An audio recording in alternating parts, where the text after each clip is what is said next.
Sekarang, lihat ayatnya. La in syakartum. Jika Anda bersyukur pada Allah, berterima kasih atas nikmat yang diberikan. Allah kasih kita Rahman, kemudahan dunia. Allah kasih kita Rahim, pahala akhirat. Lalu kita syukuri itu. Terima kasih ya Allah, alhamdulillah, terima kasih ya Allah, Masya Allah. Perhatikan. La azidannakum. Menggunakan la, bukan li tapi la. Kemudian azidannakum. Kata Allah, pasti aku akan tambahkan kembali nikmat itu. Saya ulang. Kata Quran, jika Anda bersyukur atas nikmat yang diberikan, Rahman dan Rahim ini disyukuri, kaidahnya kata Quran, di kaidahnya tidak boleh ragu, kaidahnya orang yang bersyukurnya benar, maka nikmat yang telah Allah berikan itu pasti akan ditambah kembali. Diberikan lagi. Dan hebatnya ketika Allah mengatakan akan ditambah lagi, itu tidak langsung mengatakan tambah, tapi diawali dengan la. Kenapa menggunakan huruf la? La ini disebut dalam bahasa Arab dengan harfu taukid, huruf yang menguatkan, yang meyakinkan. Seakan-akan Allah berkata begini, hei, kalau engkau bersyukur kepadaku, yakinkan kepada dirimu, pasti aku akan gandakan nikmat itu. Tapi kenapa menggunakan la? Seakan-akan ada kalimat di situ yang mengisyaratkan pada kita sebagai motivasi, memberikan dorongan. Ayo cepat, syukur. Jangan biarkan nikmat itu mengendap begitu saja. Kamu harus tambahkan lagi. Kamu harus dapatkan lagi. Saking sayangnya Allah kepada kita ketika memberikan nikmat, Allah ingin nikmatnya jangan sedikit, harus banyak. Allah ingin tidak berhenti sampai di situ. Saking sayangnya kepada hambanya. Apa sudah cukup belum? Ayo jangan berhenti di situ, harus tambah lagi, tambah lagi. Lalu Allah kuatkan pada kita, kamu harus yakinkan pada dirimu. Kalau engkau sikapi dengan syukur, maka aku akan terus tambahkan, terus tambahkan, terus tambahkan. Yakin sampai sini? Jelas sampai sini? Baik. Karena itulah ketika Allah menutup kalimat ini di ayat keduanya dengan Alhamdulillahi Rabbil Alamin. Jika Anda benar syukurnya, tadi kan di ujung berjanji, jangankan kamu minta untuk kebutuhanmu, seluruh alam saja minta saya berikan. Maka ketika kita berkata, ya Allah, kami syukuri itu nikmat yang Kau telah berikan, maka Allah tepati janjinya, ditambahkan kembali nikmat yang telah diberikan kepada kita. Tadi maaf, pelan-pelan. Kalau kita lakukan sesuatu karena Allah, kita mendapatkan apa? Sifat dunia tadi? Rahman. Sifat akhirat? Rahim. Ketika Anda mensyukurinya, maka Allah akan berikan kembali itu, didobel, ganda, 2 kali lipat. Karena itulah setelah Alhamdulillahi Rabbil Alamin, diberikan kembali Ar-Rahman Ar-Rahim. Bismillahirrahmanirrahim. Assalamualaikum warahmatullahi wabarakatuh. Kita akan bahas bagaimana cara mensyukuri nikmat supaya mendapatkan kemuliaan nikmat itu. Lihat rumusnya pelan-pelan.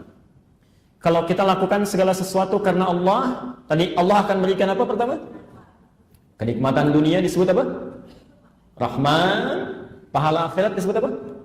Rahim. Baik. Sifat pemberian, kalau kita memberikan sesuatu, maka orang berterima kasih. Saat Allah memberikan kepada kita, maka kita mengucapkan apa? Syukur, Alhamdulillah Rabbil Alamin. Dengan 3 makna tadi. Sekarang, mari kita lanjutkan.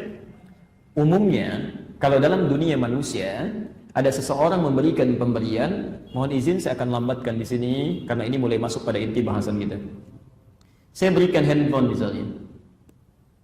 Maka orang itu akan mengucapkan apa? Terima kasih. Kalau ibu dan bapak diucapkan terima kasih, biasanya merespon apa? Memberikan jawaban apa? Sama-sama. Itu saja.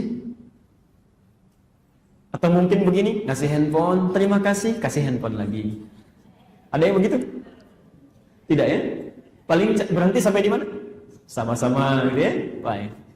Pak, ini terima kasih, sama-sama. Pak, ini terima kasih, sama-sama. Sampai situ ya? Allah tidak. Allah tidak. Mesti ada beda antara Khalik dengan makhluk. Mesti ada beda antara Allah dengan hamba.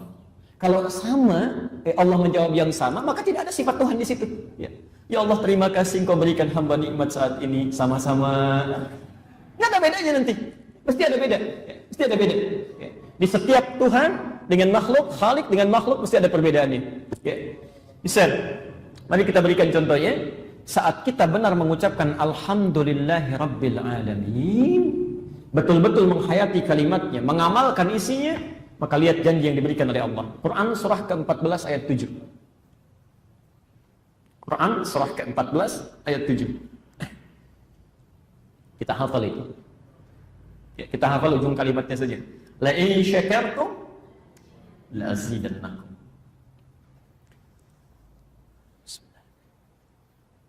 Baik, mari kita lihat sejenak. Sebentar. Hapus dulu ini.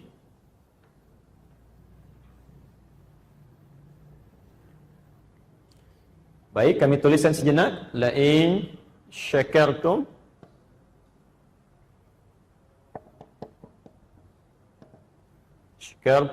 la azidannakum.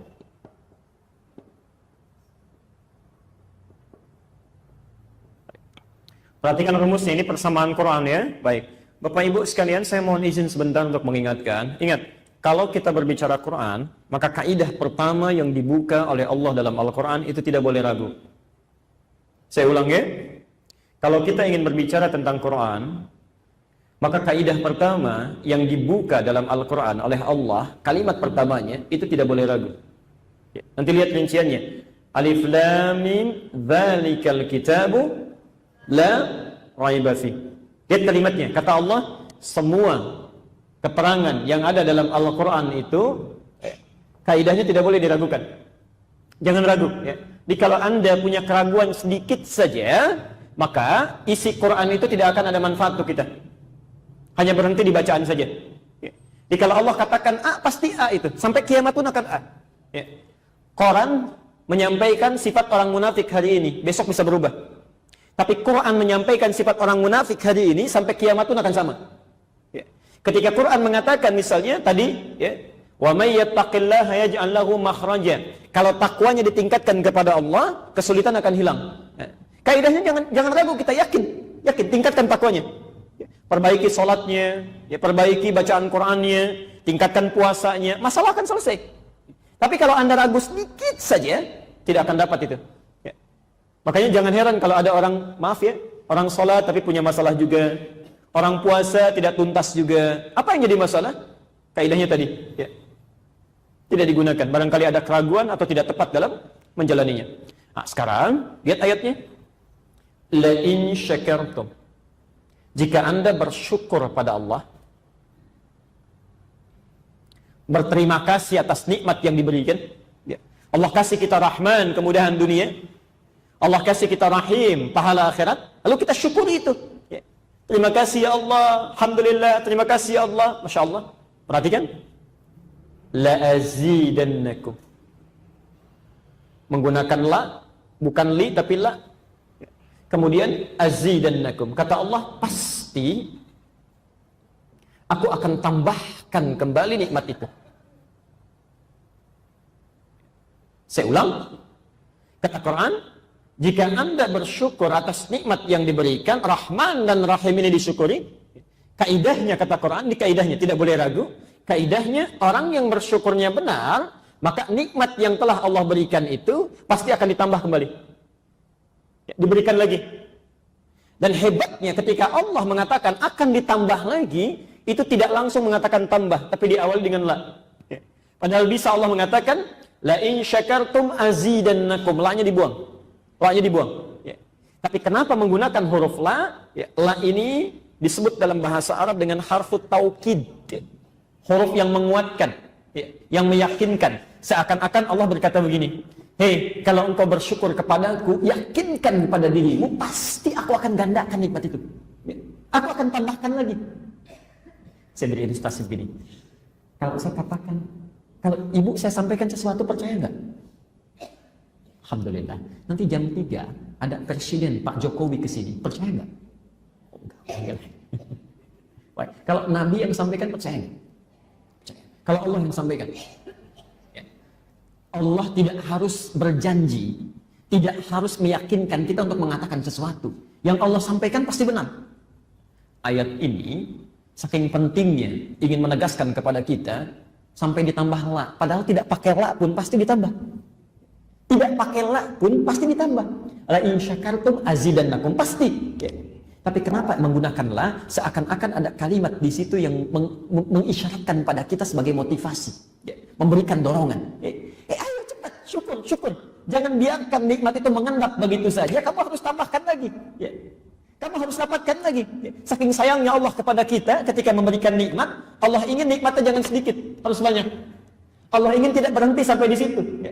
Saking sayangnya kepada hambanya, apa sudah cukup belum? Ayo jangan berhenti di situ, harus tambah lagi. Ya. Lalu Allah kuatkan pada kita, kamu harus yakinkan pada dirimu. Kalau engkau sikapi dengan syukur, maka aku akan terus tambahkan. Ya. Yakin sampai sini? Jelas sampai sini?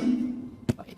Karena itulah, ketika Allah menutup kalimat ini di ayat keduanya dengan Alhamdulillahi Rabbil Alamin. Jika Anda benar syukurnya, tadi kan di ujung berjanji, jangankan kamu minta untuk kebutuhanmu, seluruh alam saja minta saya berikan. Nah, maka ketika kita berkata, ya Allah, kami syukuri itu nikmat yang Kau telah berikan, maka Allah tepati janjinya, ditambahkan kembali nikmat yang telah diberikan kepada kita. Tadi maaf, pelan-pelan, kalau kita lakukan sesuatu karena Allah, kita mendapatkan apa? Sifat dunia tadi Rahman, sifat akhirat Rahim. Ketika Anda mensyukurinya, maka Allah akan berikan kembali itu di double, ganda, 2 kali lipat. Karena itulah setelah Alhamdulillahirabbil alamin diberikan kembali Ar-Rahman Ar-Rahim.